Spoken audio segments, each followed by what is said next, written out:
Let's begin right now with Professor Robert Pape, because I know he has to go in a little bit. So, Professor, you have been watching political violence and rhetoric in our country. What did you observe on election day and the days since? And what are your observations so far?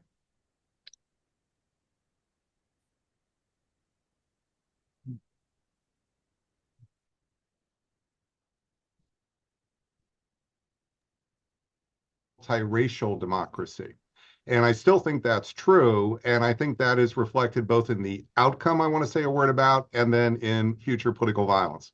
So, point number one on the outcome. The CNN and the NBC exit polls, I think, paint a fairly straightforward picture about what happened here in terms of the facts, which is that blue collar Hispanics voted in huge numbers, almost half, for Trump, and that made the decisive difference. Yes, we saw more black males, we saw others, not as many women for Harris, but the bottom line is that what happened is as America is shifting to a multiracial America, there's been a huge assumption by everybody, which is this will be a progressive future, that it will just naturally work to the progressives.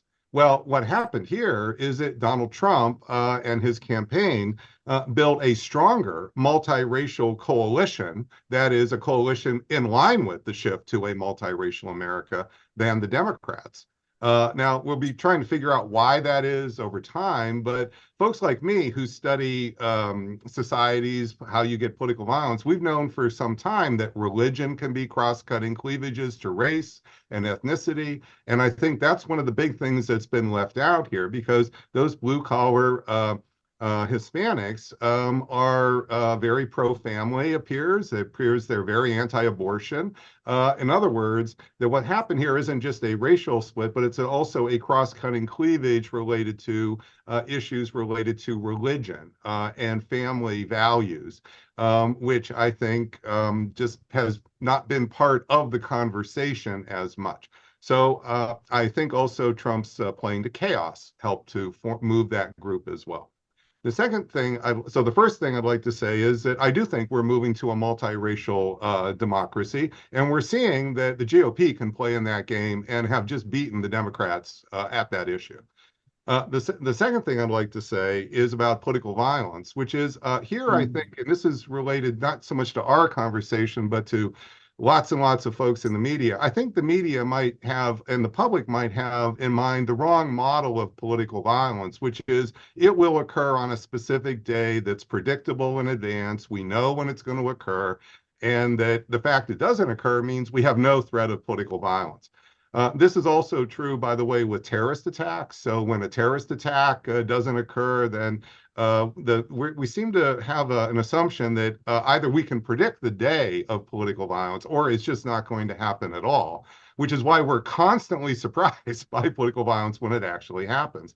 So what I would say here is, of course, we haven't had much political violence, if any, at all, on Tuesday, the election day, the day after, and so forth. But does that mean that there's not going to be any political violence in the next 6 weeks? Well, the news reports are already reporting, it looks like another assassination plot against Donald Trump from the Iranians. I would say that we need to be watchful and not be surprised if there are lone wolf attacks to assassinate Donald Trump between now and January 20th. And this would not come as a surprise to me based on all that data that I showed you before.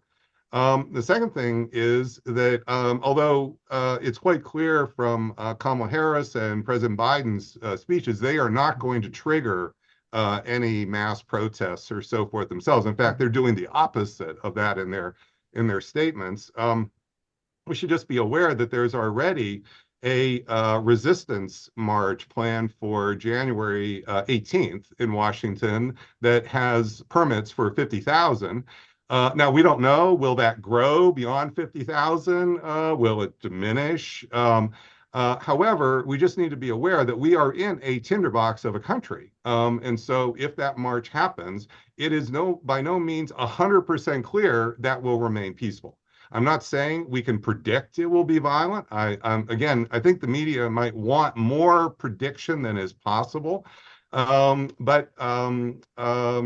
would say also then after January 20th, in the first 100 days, if in fact Donald Trump proceeds with aggressive deportation, which will include sending ICE agents into blue sanctuary cities like my city of Chicago, San Francisco, Los Angeles, and New York. Well, the last time anything like that happened was when Trump sent DHS agents into Portland in July 2020, and that didn't go well. Let's put it that way. We again, what we can do with political violence is recognize that it operates like a wildfire in wildfire season. Folks like me can scientifically measure the size of the dry combustible material that can be touched off, but the triggers, the lightning strikes, the cigar butts thrown out the window, campfires left unattended, the triggers are always unpredictable, folks. That does not mean we are out of wildfire season. It just means we haven't had a trigger, and let's hope we don't. Professor, after the election, a number of people told me about very aggressive social media posts against Latino men. Mm-hmm. And then we heard the news about the racist texts being sent to African Americans around the country, telling them to go pick cotton and to go to the plantation. Can this be put into the into the political violence category, or not yet? Well, they could, but they're not really very good triggers because those social media posts happen very, very often, maybe not all the time. But, we see a lot of material like that, and it does ebb and flow. But the kind of triggers that really matter here are, like, for example, Donald Trump served as a key trigger multiple times before January 6th, and then on January 6th itself. And so that right away is very different than what you're describing. Now, if we have a political leader serving as a trigger, that would more look like someone who's like a Democratic leader calling for good trouble. Let's go out there and give some good trouble. Well, what that is code word for violence. Now, maybe it's code word for soft violence. Maybe it's code word for non-lethal violence. Maybe it's not code word for using guns, but that is what that would look like. So those words on the left encourage typically not what I would call non-lethal violent protests. And that's mostly the protests that we see. So when we talk about violent protests in the last 6 years, they have been mostly non-lethal, which doesn't mean there's nobody who dies. It just means they're not coming in with machine guns mowing everybody down. So this is the kind of violent protests that we've had. And so far, we have not seen a political leader. Joe Biden and Kamala Harris have gone the opposite direction. They've poured water on the potential fires.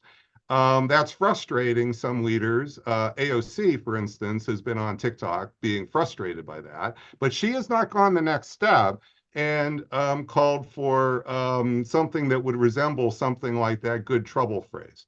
So I'm just pointing out that we have the growing frustration with some political leaders on the left here, and I think it's understandable.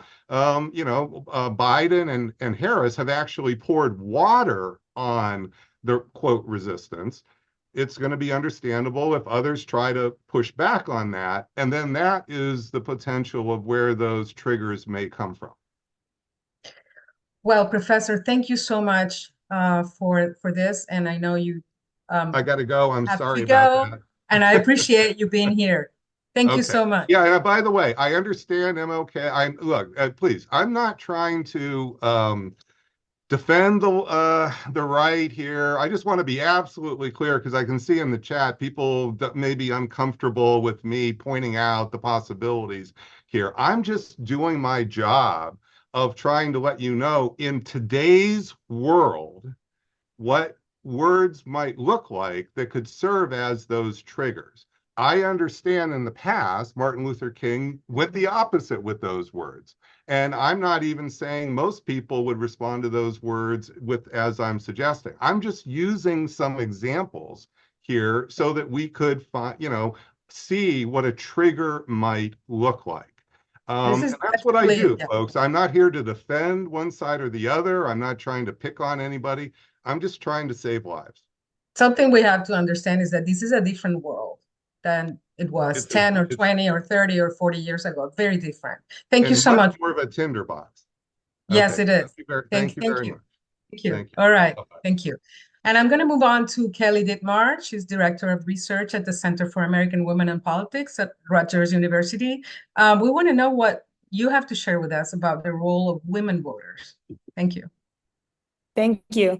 Thanks for having me today. I'm going to begin with a big caveat that a lot of us might be relying on exit poll data for our understanding, and in this case, of women's voting behavior. But these are data that are likely to still be adjusted in the coming days and weeks, and also that have significant limitations, as I expect some of my co-panelists might flag, especially when trying to look at smaller and intersectional subgroups, such as looking at race and gender together, age and gender. So I also hope that some additional data will be coming out. I know folks have been doing this work and will come out in the next coming weeks to test the robustness of some of these findings and data. So with that said, I'm going to speak to a traditional measure of gender and vote choice, which is the gender gap in presidential vote choice. The gap is calculated as the difference between the percentage of women and the percentage of men who voted for the winning candidate, in this case, Donald Trump. The current data shows that the gender gap in vote choice is actually quite similar to what we have seen in recent elections. This year, the current Edison exit poll shows a 10-point gender gap where women were 10 points less likely than men to support Trump. In 2020, this gap was 12 points. In 2016, it was 11. So there's no large difference evident. And importantly, women have been more likely than men to support the Democratic candidate and less likely than men to support the Republican candidate in every election since 1980. In terms of women's aggregate vote, the same exit poll shows that 53% of women versus 42% of men supported Harris, and 45% of women versus 55% of men supported Trump. The support for the Democratic nominee did drop, but it dropped among women, but it dropped about the same among women and men, consistent with the underperformance we've seen for Harris as compared to Biden's 2020 results across many demographic groups. Of course, these aggregate counts are really insufficient if you want to truly understand the diversity among women, which is vast. So here, the exit polls remind us that Black women continue to be the most reliable Democratic voters and the pushers of the gender gap for women to the left. Over 90% of Black women voted for Harris. And as in every election for the past 20 years, the majority of white women voted for the Republican candidate. These numbers also have not wavered much in this time period. The education gap among white women does continue to grow, with college-educated white women increasing their support for the Democratic nominee by a couple of points again this cycle, while non-college educated white women seem to vote nearly identically, at least with the current numbers, to the last election. There are a few or less consistent or less expected results that we're seeing in the data so far. Dr. Pape pointed to the Latino data. If that is accurate, and I still think we need to dig into that further, and I look forward to hearing from my co-panelists. If so, the gender differences between Latina and Latino voters did grow in this cycle, with Latinas holding majority support for Harris and Latino men seeing a more significant drop in Democratic support, a more significant gain in Republican support than their women counterparts. And while pre-election surveys were showing much more movement among Gen Z women to Harris, the exit polls we're seeing at this point show a more modest, though still significant gap between young men and women, age 18 to 29, a gap that's actually smaller than we saw in the 2020 election. There are a few reasons why people may have expected a larger gender differences in vote choice this cycle. each of which I would suggest was somewhat overstated pre-election. First, media and others were reporting on a huge gender divide, despite a lot of pre-election national polls showing gender gaps very similar to what we had seen in 2020. Second, some may have expected having a woman on the ballot as affecting the gap. But we know that gender identity of the candidate has minimal to no effect on vote choice.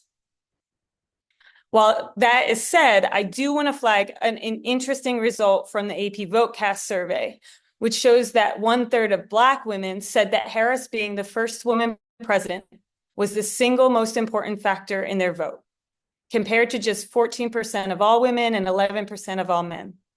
So while affinity is not a primary motivator for most, this is another reminder that we have to analyze and understand women voters in ways that don't assume their experiences, priorities, motivations, or behaviors are at all monolithic. Finally, some thought that reproductive rights would move voters, especially women, to the Democrats in larger numbers than they did. It's true that many voters cited abortion as one among multiple important factors in their vote choice, but it was not especially distinct to women, nor did it seem to move women in ways more than the other top issues we saw, the economy and democracy. I will wrap up, but I do want to briefly flag that we will be looking at our Center for American Women in Politics to analyze turnout data by these different breaks as well. We know that women outnumber and outvote men and have done so again in every election since 1980, but we're not at a point where that turnout data is available. And the last thing I just want to speak to, and maybe this will come up in questions, is that we talk a lot about the gender of the voters, but we have to obviously recognize the ways in which gender plays a role in who we're willing to vote for. And in 2024, a majority of the country's voters were again willing to disregard misogyny and racism, or were even motivated in part by it in choosing a president. So to me, it's less about the identity of Harris and whether or not we can elect a woman, but why and what motivates electing this type of man. Thank you. Thank you so much, Kelly. Yeah, there were a couple of questions in the chat about how big a factor was the fact that Kamala Harris was a woman in what seems to be a hyper male climate. And I've seen some analysis about why men and why Latino men move to the right or move towards Trump, having to do with their masculinity being recognized and cuddled by Trump in some way. And yeah, I mean, do you think that was a big factor or no? Well, I think that we've seen Donald Trump, since he's been on the scene, including in 2016 and 2020, play into what is a traditional masculinist politics, right? And particularly tap into a grievance around masculinity being threatened. So psychologists would call this precarious masculinity, right? The idea that men and women, by the way, who believe that there should be this type of gender difference, who fear the disruption of that. Most of that has been focused on a particular white male grievance, but absolutely you're seeing that message kind of pervade any other groups, right? It's not that simple. So for example, there are survey results from the Public Religion Research Institute that show that Trump voters were especially likely to agree with the statement that society is becoming too soft and feminine, that men are being punished just for being men. In most recent surveys, that gender is a binary. So you see the anti-trans rhetoric pervading and tapping into this sentiment that somehow men or traditional gender roles are under threat.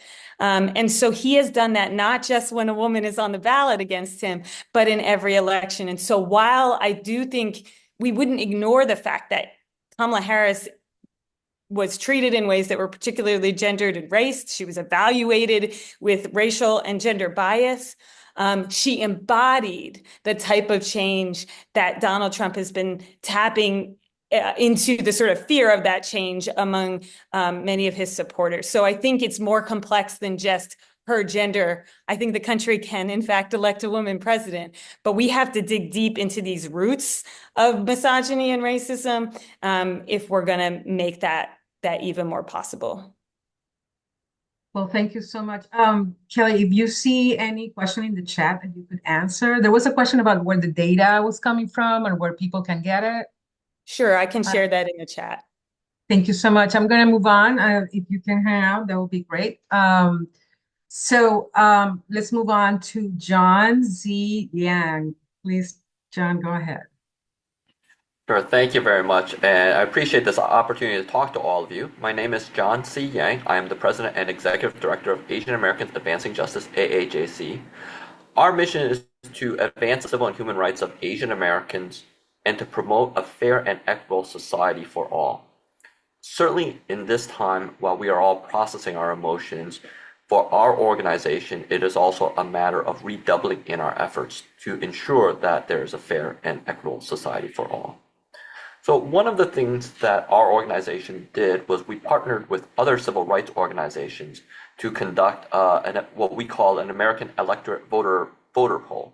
This poll was conducted in the 2.5 weeks leading up to the election, and it polled over 9,000 people, including over 1,800 Asian American, Native Hawaiian, and Pacific Islanders. As a result, we were able to disaggregate data for each of the individual several races and ethnicities within the Asian American, Native Hawaiian, and Pacific Islander community. This is especially important to us because, as you may have noticed while watching the news on election day results, oftentimes there were what I call subtabs on how women were voting, how African Americans were voting, how Latino Americans were voting. During the entire newscast during that evening and early morning, I saw no information about how Asian Americans were voting. So we thought that it was important to have this survey on our own. I know that there was at least one news organization, I believe it was NBC News, that did have some subtabs on Asian Americans, but by far that is the outlier rather than the norm. And so for us, this data is important. With respect to the Asian American vote, what our data shows is this. Number one, there is increasing enthusiasm and engagement among Asian American, Native Hawaiian, and Pacific Islander community. In fact, about 1 in 8 voters in this election were first-time voters in the 2024 election. In particular, among the 18 to 29-year-old subset, about 28% of them were first-time voters. So this shows an increasing enthusiasm and increasing engagement among the Asian American community. With respect to how they voted, one top line is our data showed that 61% of Asian Americans, Native Hawaiian, and Pacific Islanders voted for the Democratic candidate. That is down from the similar survey that we and similar organizations were part of in 2020 that had what we call the AANHPI community up at 68%. This data does, as Kelly and others have said, need to be unpacked to understand why this is the case. One of the things we would want to remind people of in terms of what all of this means for the Asian American community is we are more engaged. So in this election, we elected our first ever Korean American senator from New Jersey, Representative Andy Kim. He joins Senator Mazie Hirono, who won re-election in Hawaii, and Senator Tammy Duckworth in Illinois in joining the U.S. Senate. Likewise, we have about a dozen Asian American members of Congress that were elected or re-elected, including in my neck of the woods in Virginia, the first ever South Asian American, Suhas Subramaniam, that was elected in Loudoun County, Virginia for Congress. Likewise, in Arizona, we know that we have a new Iranian American member of Congress. So there's much that we know that the Asian American community can be proud of in terms of how we are showing up at the ballots. The other thing I would note in terms of what we saw from our survey was what Asian Americans cared about.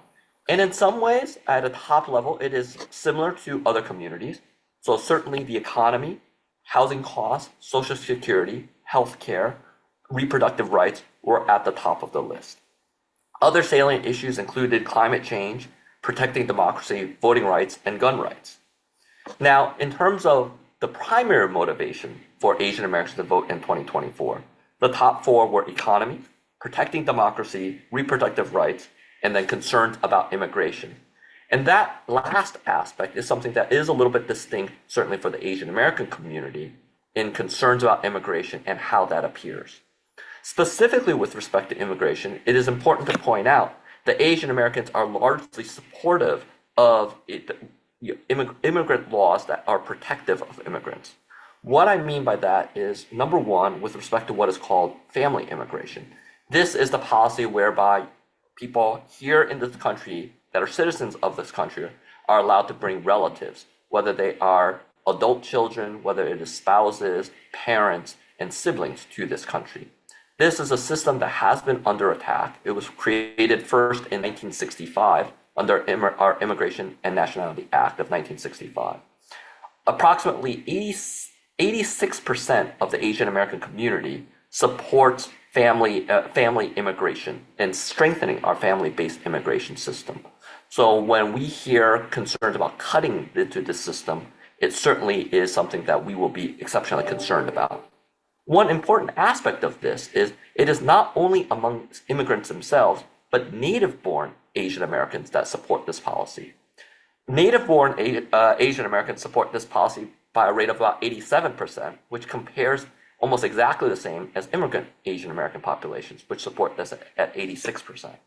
It's also important to recognize that our data showed that with respect to legalization of undocumented immigrants, Asian Americans are largely supportive of this of policy changes to ensure that undocumented immigrants do have a path to citizenship.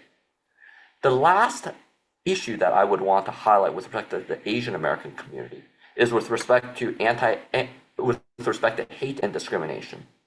About 60% of the Asian American community were worried that elected officials would stay quiet and would not speak out against white nationalists and extremists who promote hate and attacks on our community. As many that are watching this know, this is something that we faced because of COVID-19, but we continue to face because of concerns about the Chinese government and some of our foreign policy issues. To be clear, we have clear foreign policy differences with countries like the Chinese government or North Korea. At the same time, we have seen politicians scapegoat the community as a result of that and create this climate of fear and hate and even violence at times. And on this one point, I would respectfully disagree or push back against something that Professor Pape said earlier today. When he talked about good trouble as being perhaps code word, this is apparently what he was suggesting as code word for violence. To be clear, when Martin Luther King, especially John Lewis, who I personally had the fortune of knowing, talked about good trouble, it was in the context of nonviolent protest. It was in the context of ensuring that our voices are heard, that we make people uncomfortable at times, that the status quo was not good enough. None of them ever expressed this as physical violence or that type of violence. And certainly within all of our communities, we use that phrase, good trouble, with quite frequency to express this notion that we need to get out of our comfort zone, that we need to protest at times, nonviolent protest, to make the change that we see. So I want to be clear for the media that is listening to this, good trouble should not be seen as physically threatening words or violence.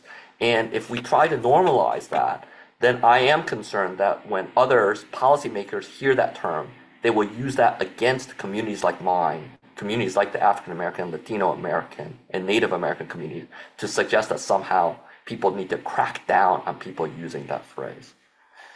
Look, at the end of the day, there's a lot of work ahead of us to understand where all of our communities are, to understand what we all need to do to come together and move forward as a country. I am confident that as we unpack this data, we will see a lot of similarities, a lot of places for unity, and a lot of places that we do believe in the values that AAJC subscribe to, which is to promote a fair and equitable society for all. Thank you, and I look forward to your questions. Thank you, John. And I want to point out that there are a couple of briefings coming up that you guys are putting together, and those are in the chat. I think Michelle Boykins has put them in the chat, so I want to call people's attention to that. I want to read a question by Henrietta Burroughs, because this is a question that I asked myself as well. Trump has built a coalition of different ethnic groups with a populist message, but wouldn't this coalition be challenged with his racist supremacist views and his message of immigrants poisoning the blood of our country. What is your take on that, John? I think there's a concern, and certainly for some of us, we have to think about how we don't let that messaging divide us. Because part of the messages, and I don't want to make this specific to President Trump, incoming President Trump, is that part of the message is that certain communities should be blaming other communities for their plight. And so on one level, could be considered racist, but it is racist to designed in a way that it puts races against each other. And so this is where we all need to make sure that we work together, is that an attack against one group, although for one of our groups might feel like, oh yeah, they understand our concern, it's about more than that, and that it goes back to this notion that if we are separated from each other, then it makes all of us weaker. Rather, I continue to believe that we need to be talking about what our similarities are rather than what all of our differences are. Yeah, and I would point out also that there's some research by journalist Paola Ramos. I don't know if you've heard about her. She talks about the Latino right wing, and she wrote a book called Defectors that is very good. And she talks about how some Latinos, depending on how they self-identify, whether they are more identified with their Americanness or with their immigrant self, they will act differently. They will feel differently against about immigrants or about other Latinos. And that is something to look at, because a lot of these Latino men have moved to the right significantly. Thank you so much, John. There's a question here about political activism in different Asian communities. If you can answer that in the chat, that would be awesome. Thank you. So now we go to Vanessa Cardenas from America's Voice. Vanessa, welcome. Thank you. Thank you so much for inviting me. Really, really happy to be participating in this briefing. I want to start by first send a message of calmness, for us to take a deep breath. And the reason I say that is because, as you know, immigration was the tip of the spear for Trump. And our immigrant communities are right now feeling, I think, very scared and worried about what their futures hold. But I want to say that as a movement, we survived the first Trump White House, and we're going to survive this one again. As immigration advocates, there's a lot to reckon with in this week's results and to prepare for during a second Trump term. But we know with confidence that we're going to stand up and speak out for our immigrant friends and neighbors, our dreamers, both with and without DACA, and TPS holders, and other folks worried about what Donald Trump's election means for their families and futures in America. Here are a few things that I want to underscore. I think without sugarcoating it, this is the worst outcome we could have expected. I know personally at America's Voice, we were trying to come up with different scenarios, and our hope had been that at the very least, we were going to be able to say that the majority of the popular vote was going to be with us. And unfortunately, that doesn't seem to be the case. I also want to underscore another important point, that economic issues overtook everything. Half of Trump voters identified the economy and inflation as their #1 issue, according to exit polls, with immigration trailing significantly behind, 20%, according to NBC, for example. In the CNN national exit polls, immigration ranked 4th on voters' most important issue question at 11%. In the AP Votecast version, relied on by Fox, immigration ranked 2nd at 20% behind the economy and jobs, which was at 39%. Now, I am saying that, but I also recognize that the anti-immigration hate served as a motivating factor to the majority of the electorate. And that is not surprising, because Republicans ran the most vicious anti-immigrant campaign of any major party nominee in modern history. According to our ad tracking, the Republican Party and outside allies spent more than $1 billion on anti-immigration ads and messaging this election cycle. So no wonder that we have lost support. And now this is the hard reality. Immigration is being redefined. The lines between legal and undocumented are being blurred. In conversations around ending birthright citizenship, around invasion, are being mainstreamed. So this has profound implications for our democracy beyond just the numbers. But here's to me what ultimately the bottom line is at. And I know this is going to be a little bit dissonant, but even in the face of the election results, when given the choice, voters support legalization and legal immigration over mass deportation. And that is consistent across the polls we have seen. For example, 56% versus 39% in the CNN Edison national exit polls. So while the quote unquote mass deportation slogan really serves to agitate Trump's base, most Americans, and probably, it is a slogan that most Americans are like, oh, okay, maybe this is a possible idea, but they actually prefer a legal pathway, especially for immigrants that have been here a long time. And here's the other point that I want to also emphasize. America needs migration now and in the future for its future prosperity, for its demographic changes. Immigration is and has always been part of the American story.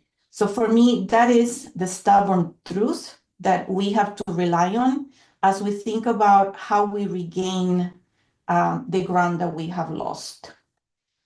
And the last point that I just would like to make is we need to come together to work collectively to push back on Trump's and Stephen Miller's intentions.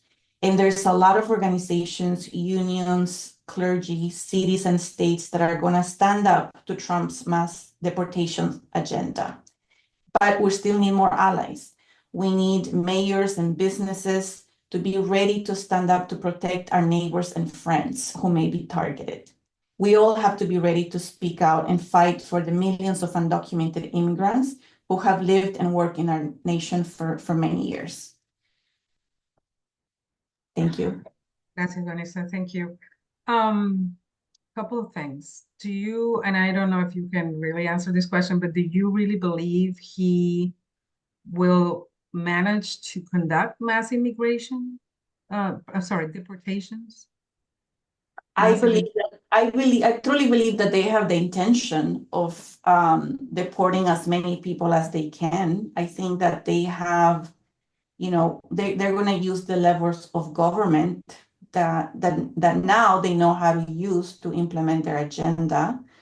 And I believe that he has been very clear in his own policy platform, Trump has been, that he wants to end DACA and TPS. Yes. So that's the point that I was making about the blurring of the lines between, what we consider legal versus undocumented. So I think that's just, I think there's intention is there. I think in terms of, our government's might, our government he's going to be able to decide where resources are allocated and where the focus of the enforcement pieces are going to be. And I do think that there's, again, the intention and the ability to do it. Thank you, Vanessa. And yes, TPS means temporary protective status. Somebody was asking. There are some questions in the chat that you may want to look at, and I'm going to invite our last speaker. Thank you, Vanessa. Thank you. And our last speaker today is Ben Jealous from the Sierra Club, and he's a former leader of the NAACP. Mr. Jealous, please go ahead with your thought. Well, thank you for having me. And for this audience, maybe what's even more important than me having led the NAACP or leading the Sierra Club now is that I'm the former managing editor of the Jackson Advocate newspaper, the oldest Black newspaper in Mississippi, and former colleague of Sandy Close's when I ran the NNPA, which is the National Newspaper Publishers Association, the federation of Black newspapers in this country. It is good to be back home talking with fellow leaders of color with ink in their blood, fellow journalists of color serving our communities. The Sierra Club is the oldest, largest environmental group in the country. We founded in 1892. We're the only environmental organization in all 50 states, and we're in 600 communities. And we are increasingly diverse organization. We have Asian American, our president of our club, Allison Chen, is Asian American from Los Angeles. Our treasurer, Cheyenne Sky Branscombe, is tribal Native American from Oklahoma. Our vice president, Shruti Bhatnagar, of course, is South Asian. And I'm the first Black person, the first person of color to be the CEO of the club. Looking at this, and we are the organization that brought us the national park system. We have helped to build more than 400 national parks. And more recently, we've made headlines repeatedly as we've shut down almost 3/4 of the coal-fired power plants in the U.S. to hasten our transition, of course, to wind and solar, but also to stop the senseless killing of our communities. Disproportionately working-class communities, disproportionately communities of color live downwind from incinerators, live downwind from coal-fired power plants. And it is never a question of if they kill people, it's only how many.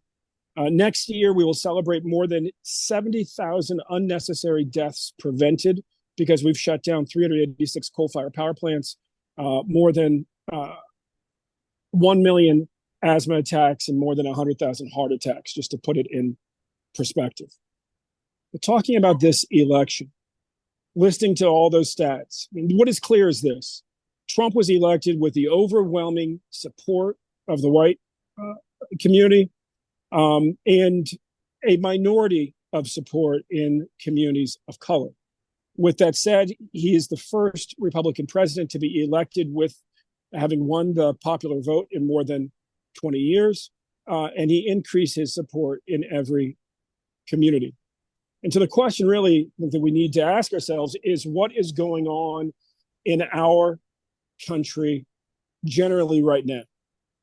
And what I would say is this: you cannot account for the deep divisions in our country, the toxicity in our politics, without looking at the deindustrialization of our nation for the last 30 years. Maybe it's a little easier if you look at England.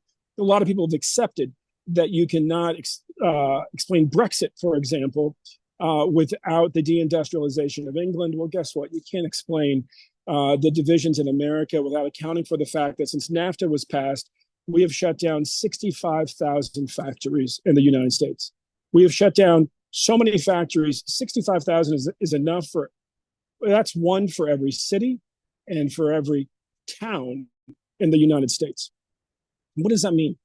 That means that most Americans, not most well-educated Americans, not most college, educated Americans, but most Americans now live at the same address. We live where there used to be a factory. And when that factory shut down, what shot up was despair, poverty, hopelessness, joblessness, opiates, meth, death from homicide, death from suicide. And the question becomes, well, what do we do now? And the answer is simple. We've got to get back to the basic American formula of building an economy that lifts all boats. How do you do that? Well, you do what we've always done. On the one hand, you design cool things by following the science.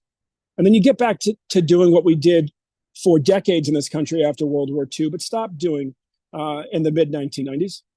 You make it here. You build it here. When you're both designing cool stuff by following the science and building it here, you have an economy that lifts all boats. Right now, because Kamala Harris cast the deciding vote and passed the Inflation Reduction Act, we are doing something we have not done in my lifetime. I turned 21 the year that NAFTA went into effect, 1994. We are opening big new factories to seize the opportunities presented by big new industries. And when you go into these factories, not only do you see the future of our nation and the future of the world economy, the biggest economic opportunity on planet Earth right now is that we have to change the entire way the world is powered and the way that everything is transported. I was down in Dalton, Georgia recently. Dalton is Marjorie Taylor Greene's district. It is a diverse community. It is the capital of American carpet manufacturing. It had the highest unemployment in the country during COVID. And they will soon be home to the largest solar panel production facility in the Western Hemisphere. They have two factories, one that's open in Dalton, one that's being built down the road in Cartersville. Right now, there are 1,800 workers on the floor with a bunch of robots in Dalton. And there will soon be 2,500 there approximately and 2,500 in Cartersville. You can multiply that 5,000 by 5 because every job in the factory creates 4 more in the local economy. That's a big deal. And it's a district that's a lot like America in miniature. Despite its diversity, it just sent a very divisive figure, in this case, Marjorie Taylor Greene, back to the U.S., back to Washington. Now, you look at that factory floor, it is bustling with Latino immigrants. It is bustling with white and Black workers who come from generational factory workers in that community, and they all get along great. And Q-Cells, the factory, is a Korean conglomerate-owned, German-founded company now operating a big factory in Georgia. And you look at the rainbow of people on the factory floor getting along with the robots, and you could almost miss the pictures on the wall. And on the wall, there are watercolors and Crayola drawings, and they're all from last year's Earth Day competition. It's the children of the factory workers portraying how they see their parents going to work. In 201, these kids who are growing up in the most divisive congressional district in the country, Marjorie Taylor Greene's district, portray their parents as heroes saving the world. Mom with her black hair, with her arm around the earth and wearing a cape, saving the planet. In other words, the kids in this district, this is a very divisive figure to Congress, all get it. Doesn't matter what race their parents is, what ethnicity, where the parents were born, what party they are in. They all get that this Earth shot is our best shot at rebuilding Dalton and rebuilding the United States. But the other thing that you see there is that this is also our best shot at healing our country. The reality is that the divisions we saw in this election, the turn to the right that we saw this election, is a straight line from us 30 years ago deciding to start shutting down an unprecedented number of factories and frankly betray the working people of this country. And if we want to get back to pulling this country together, we must build an economy that lifts all boats. And the best way to do that is to decide that we will lead the world economy this century like the last by following the science. And that means building the green economy, because right now the biggest opportunity on planet Earth is changing the way everything is powered and everything is transported. Thank you, Mr. Chillis. Yeah. I guess my question is, we are going in that direction, and a lot of money was approved for this issue. But now we're having to face a new administration with a completely different outlook on this issue. I mean, he was making fun of wind in one of his, I don't remember that. This is not a person that takes climate change or whatever you call it seriously. Seriously. So what do you say to that? I mean, all of that is good, but what are we facing now? It's similar. It's similar. Last time around, he was attacking Obamacare. Right.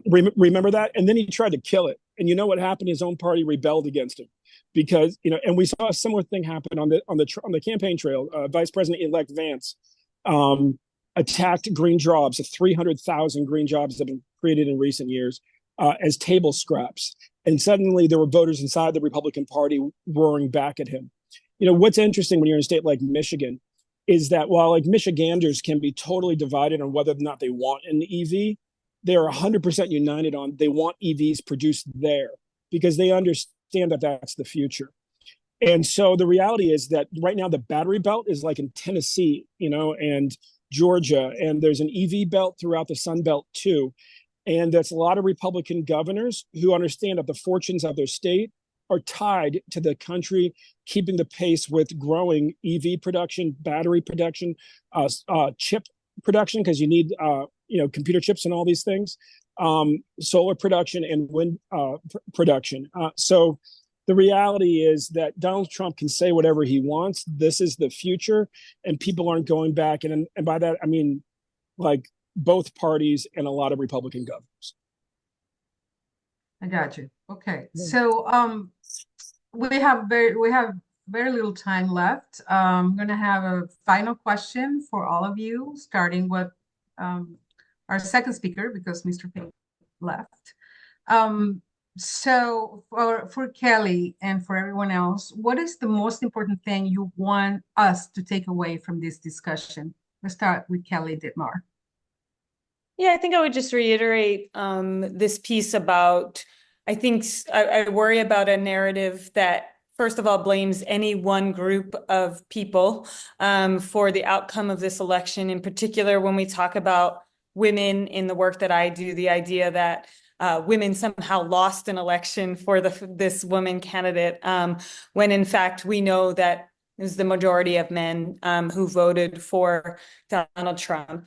But beyond that, really thinking beyond, whether or not she lost or won because she was a woman, whether or not voters should align with their gender universally or their race even, to think more deeply about the roots of racism and sexism in the country, how it shapes our political institutions, and how that can then shape how voters respond. So somebody in the chat had asked about class, is class more important? I think you cannot disaggregate these things. Race, gender, class, right, are all working in ways that have led to this result. And so if we want to not only elect a woman president, but grapple with the fact that we were willing to elect this particular candidate, we have to dig deep on those roots of racism and misogyny in particular, and figure out why this is not a disqualifying factor. Hoping we do that. John, that's your take. What do you want us to take away from this? John, is he gone? Okay, let's move on. Vanessa. Yes, sure.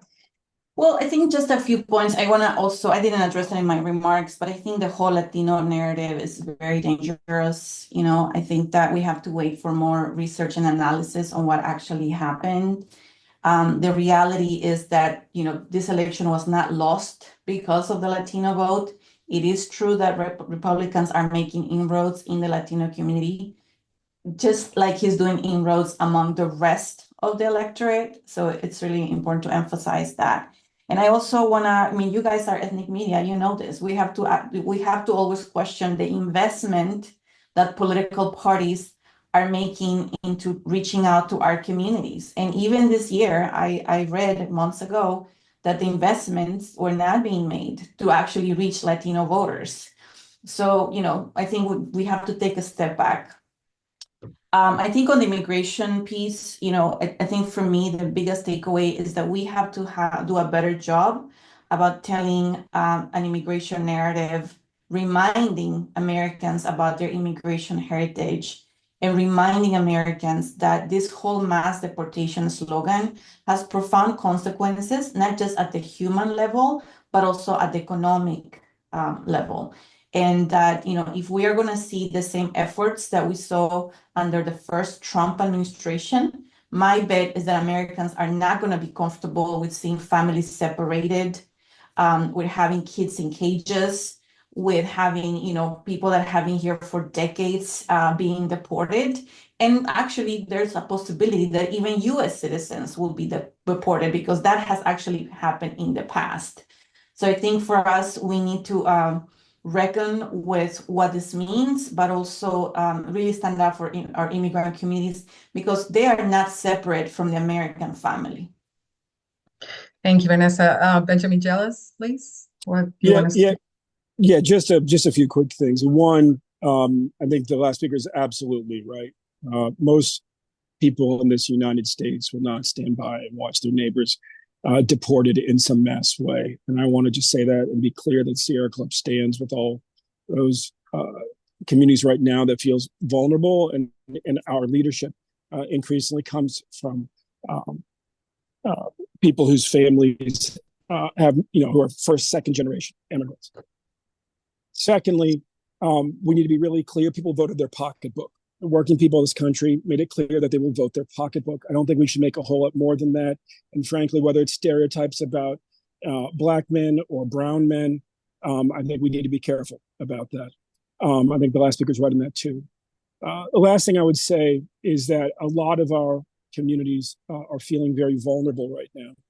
And if I was going to say one thing, and this may be speaking, again, to somebody who's led groups like the NAACP, is that in America, it always comes down to a fight between organized money and organized people. This is a democracy. Organized people can still win, but we must be organized. So please encourage your readers to make sure that they are active in some organization, whether it's OCA, whether it's OCA or JACL or NCLR or LULAC or the NAACP. And it's also important that we are involved in organizations that are integrated, that have large white populations, because ultimately we're all responsible for pulling this country together. And I would encourage everybody to join the Sierra Club as well. I grew up in Northern California, in the NAACP, in the Sierra Club, and with parents who convened the table of that in Monterey, California was UFW, LULAC, JACL, OCA. And there is great strength to be found when we all come together. Thank you so much. John, you have the last word. Great, thank you. I apologize. I had to take a quick call. I think That's all right. for me, it's important also to humanize what these issues mean. Because oftentimes it is easy for people to say, well, these undocumented immigrants, these so-called illegal aliens are the problem, or these are the people that are taking things away from us. But then when you ask them, when I hear that, I say, well, I was actually an undocumented immigrant once. Would you want me deported? They react differently. Do you want your next door neighbor, knowing that, probably, what is it? 1 in 35 of Americans is undocumented in some way. Would you want your next door neighbor deported? They would say, oh, no, certainly not. They're a good person, right? So let's have that conversation about what these policies actually mean for our American politic, our American society, because I think then we start to come to some different results about what we want as a nation. Well, thank you so much, everyone, all the panelists and all the reporters for coming here today. This is a busy time and a complicated time, and we thank you for making the time for us. Thank you so much. Thank Thank you. you.